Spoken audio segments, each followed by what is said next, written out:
Guys आज की video हम बात करने वाले हैं Realme के 12 Pro डिवाइस के अंदर अपने फ़ोन के अंदर अपने गूगल डायलर को रिप्लेस कैसे करेंगे। इसके कुछ मिस एडवांसेस हैं, जैसे कि अगर आप किसी की कॉल को रिकॉर्ड करते हैं तो अनाउंसमेंट आती है this call has been recorded, और ऐसे नंबर्स जो है सेलेक्ट भी नहीं होते एक साथ। ऐसे बहुत सारी चीज़ें हो सकती है इसको रिप्लेस करने की। तो डोंट वरी, मैं आपको बताऊँगा बहुत ही ईजी प्रोसेस जिससे आप आसानी से इसको रिप्लेस कर पाएंगे। रिप्लेस करने का प्रोसेस ये है कि हमें एक डायलर यूज़ करना होगा दूसरा, जिसके लिए हमें प्ले स्टोर में जाके ओ डायलर सर्च करना है। इसकी डाउनलोडिंग भी देख सकते हैं, इसमें कोई एड्स वगैरह भी नहीं आता और इसको आप यूज़ कर पाओगे।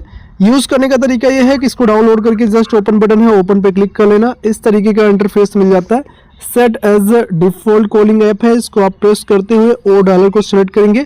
इसके बाद सेट एज अ डिफ़ॉल्ट पे क्लिक कर देंगे। इसका एक्सपीरियंस पूरा का पूरा चेंज हो जाएगा। इसमें कॉल वगैरह करेंगे तो उसमें एक अलग मॉड्यूल मिल जाएगा। इवन किसी की कॉल को रिकॉर्डिंग भी करेंगे इस पर तो अनाउंसमेंट भी नहीं सुनाई देगी।